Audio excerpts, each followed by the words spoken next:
Olha, imagina que esse daqui é você, esse aqui é um amigo seu. Você tá tendo uma semana difícil, um dia difícil ou até um mês que tá dando tudo errado. A água ela representa as adversidades da vida, aquelas semanas, meses que nada dá certo. Se você tentar voltar a ser como você era antes, você não vai conseguir. Se você pedir ajuda para um amigo seu para você voltar a ser como você era antes, você também não vai conseguir. Mas se você se empenhar a ser como você era antes e pedir ajuda para um amigo seu, aí sim as coisas podem voltar a ser como eram antes. Em cada canto do mundo há pessoas que parecem possuir habilidades extraordinárias. Alguns decoram sequências intermináveis, como a do número Pi. Outros, como Magnus Carlsen, navegam pelo tabuleiro de xadrez com uma destreza quase sobre-humana, derrotando adversários que sequer conseguem acompanhar o seu ritmo. E há ainda aqueles que tocam músicas tão complexas que parecem inalcançáveis para o resto de nós. Mas o que faz dessas pessoas tão especiais? O que torna elas tão habilidosas em suas áreas a ponto de serem reconhecidas como verdadeiros experts? Bom, pessoal, ao longo dos anos, muitas pesquisas tentaram desvendar esse mistério. Um dos conceitos que eu achei um dos mais intrigantes descobertos foi que a chave para o sucesso não estava apenas na prática, mas na forma como essas pessoas lidavam com os erros. Cada tentativa falhada não era apenas uma falha, mas uma oportunidade para ajuste e melhoria. Mas será que só isso é suficiente? Quantas vezes a gente já ouviu falar da famosa regra das 10.000 horas? Aquela ideia de que se você dedicar 10.000 horas a uma atividade, você inevitavelmente vai se tornar um expert. 10.000 horas equivalem a aproximadamente 417 dias. Quase um ano e meio de prática contínua, parece muito.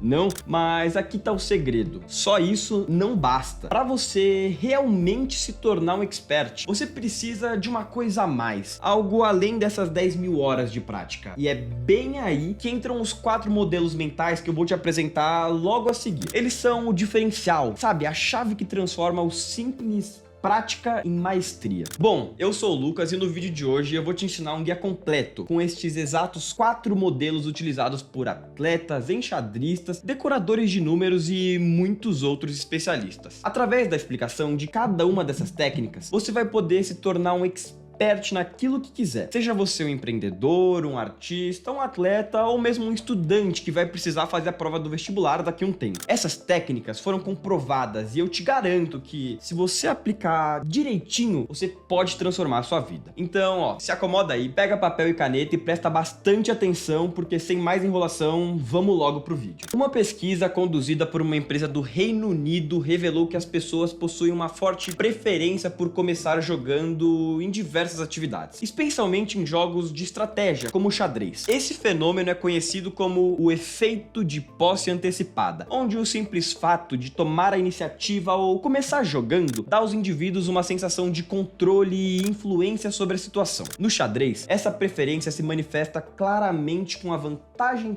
psicológica associada ao jogador que controla as peças brancas, que tradicionalmente fazem o primeiro movimento. Estudos mostram que essa vantagem inicial não é apenas simbólica, ela também está relacionada a uma maior probabilidade de vitória. Dados de milhões de partidas de xadrez, incluindo jogos de grandes mestres, indicam que o jogador que faz o primeiro movimento ganha cerca de 54% das partidas, enquanto o jogador com as peças pretas vence cerca de 46% das partidas. A pesquisa sugere que essa vantagem inicial está ligada ao senso de agência. Quando uma pessoa começa uma tarefa ou jogo, ela sente que está moldando os eventos que se desenrolam, o que pode aumentar sua confiança e motivação. No contexto do xadrez, essa sensação de controle pode traduzir-se em decisões mais assertivas e um jogo mais agressivo, potencialmente influenciando o resultado da partida. Mas a grande verdade é que só começar o jogo não quer dizer muita coisa. Apesar de que os dados afirmam afirmam que existe uma pretensão maior do vencedor ser aquele que começou, podemos dizer que o jogo só acaba quando termina. E muito mais importante do que começar dando a primeira jogada, aqueles enxadristas mais experientes sabem o que realmente vale é ficar de olho no chamado centro do tabuleiro. Controlar as peças que ficam nessas casas acaba sendo muito importante, porque o centro oferece flexibilidade e mobilidade para suas peças. Uma peça colocada no centro do tabuleiro exerce influência em várias direções, permitindo tanto o ataque quanto a defesa com eficácia. Para entender isso de forma prática, vejamos o exemplo do cavalo. Um cavalo posicionado em uma das 4 casas centrais possui 8 opções de movimento, podendo atacar e ameaçar peças em diferentes partes do tabuleiro. Essa versatilidade torna o cavalo uma peça extremamente poderosa quando controlando o centro. Quando o mesmo cavalo é movido para qualquer uma das 4 extremidades do tabuleiro, suas opções de movimento se reduzem drasticamente para apenas 2. Essa limitação não apenas reduz a eficácia do cavalo, mas também diminui a sua capacidade de contribuir para a estratégia total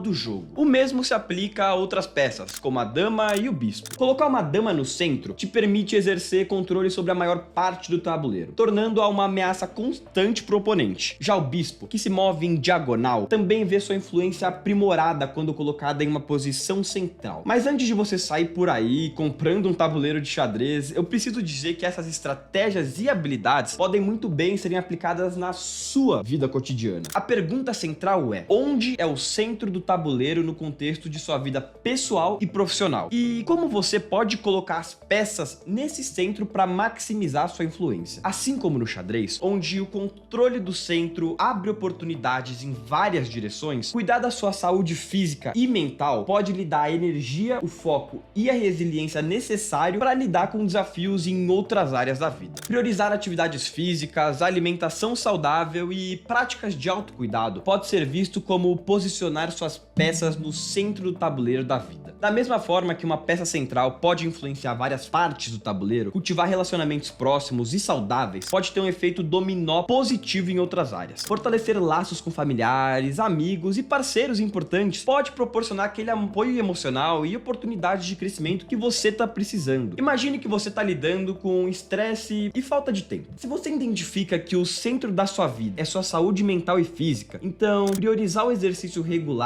meditação e descanso adequado pode liberar a energia e a clareza mental, permitindo que você lide com outras áreas da sua vida de forma mais eficaz. Assim como no xadrez, onde as peças no centro têm mais opções de movimento, possuir habilidades cruciais e relevantes no seu campo vai te dar mais oportunidade de carreira. Agora, investir em habilidades de alta demanda como liderança, comunicação eficaz e conhecimentos técnicos avançados coloca você em uma posição central de influência dentro da sua organização. No mundo corporativo, sua rede de contatos pode ser vista como as peças do tabuleiro. Quanto mais centralmente posicionadas essas conexões estiverem, ou seja, quanto mais centralmente posicionadas essas conexões estiverem, ou seja, quanto mais influentes e bem conectadas forem, maior será a sua capacidade de alavancar oportunidades. Networking estratégico, tanto dentro quanto fora da sua empresa, é essencial para você controlar o centro do jogo profissional. Suponha que você está em uma empresa em crescimento e quer se destacar. Controlar o centro aqui pode significar se voluntariar para liderar um novo projeto inovador que é crucial para a estratégia da empresa. Isso não só aumenta a sua visibilidade, mas também coloca você no epicentro das atividades de alta importância, aumentando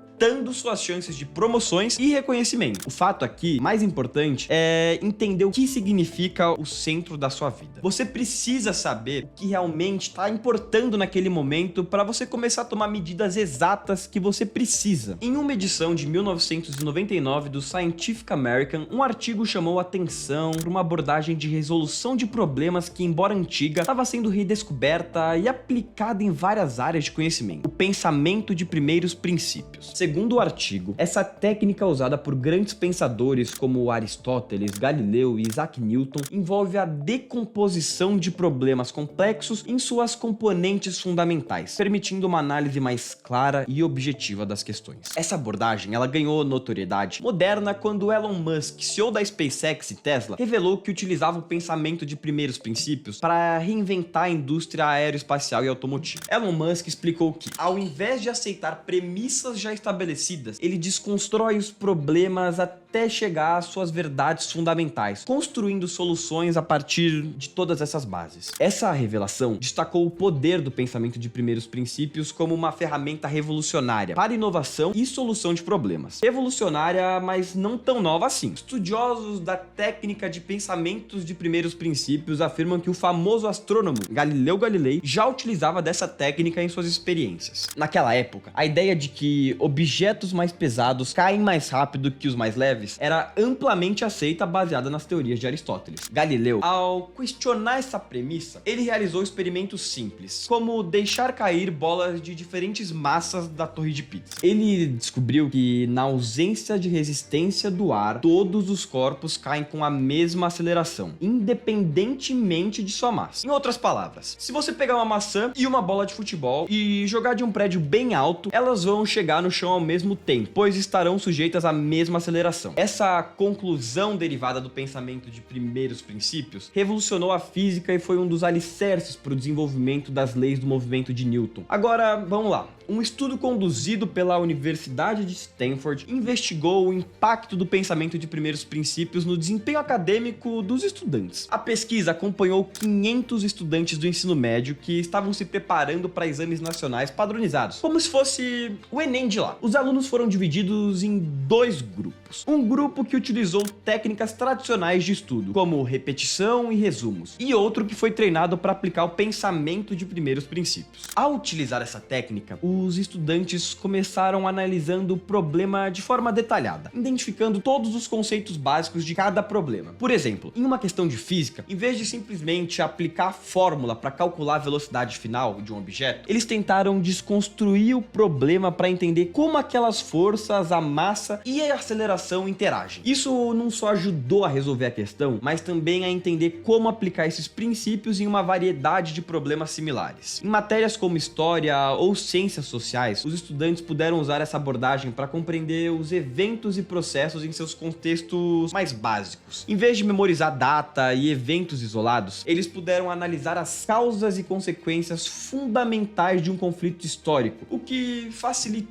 a compreensão e a retenção das informações. Os resultados mostraram que o grupo que utilizou a estratégia de primeiros princípios teve uma média de 20% a mais de acertos em questões de raciocínio lógico e compreensão profunda, em comparação ao grupo que utilizou métodos tradicionais. Os estudantes que aplicaram essa técnica conseguiram, por exemplo, resolver problemas matemáticos complexos ao desconstruí-los em equações básicas e entender as relações entre os conceitos, ao invés de apenas aplicar fórmulas decoradas. Na vida cotidiana, o pensamento de primeiros princípios pode ser aplicado em diversas áreas, desde negócios até ciência e vida pessoal. No mundo dos negócios, a técnica pode ser usada para desafiar as normas já estabelecidas e identificar novas oportunidades de mercado. Vamos lá, um exemplo. O Elon Musk, ele não aceitou o custo elevado das baterias como uma constante. Em vez disso, ele desconstruiu todo o processo de fabricação das baterias até seus elementos mais básicos e desconstruiu também as maneiras de reduzir os custos, permitindo a produção desses veículos elétricos acessíveis. Na vida cotidiana, a técnica pode ser utilizada para melhorar a tomada de decisões. Quando enfrentamos dilemas pessoais, podemos decompô-los até as premissas básicas, permitindo que vejamos além das suposições e preconceitos. Por exemplo, se alguém está avaliando uma mudança de carreira, ao invés de se basear em opiniões externas ou convenções sociais, pode analisar o que realmente deseja, suas habilidades e as oportunidades reais, partindo do zero, para tomar uma decisão mais alinhada com seus princípios. Então, da próxima vez que você se deparar com um problema na sua frente que parece muito grandioso, calma, dá 2 passos para trás e reflete. Qual é o verdadeiro motivo que está te causando isso? Você vai ver que, se você pegar do princípio, aquele problema que parecia enorme, agora vai se apresentar bem mais fácil e prático de ser solucionado. Bom, pessoal, no fim das contas, todo esse processo envolve algo que o mundo empresarial está começando a aplicar de maneira mais eficiente: a gamificação. Provavelmente você já ouviu falar ou mesmo já jogou o jogo de tabuleiro Jogo da Vida. Esse clássico, que ganhou grande popularidade na década de 1960, tornou-se um dos jogos mais amados e jogados em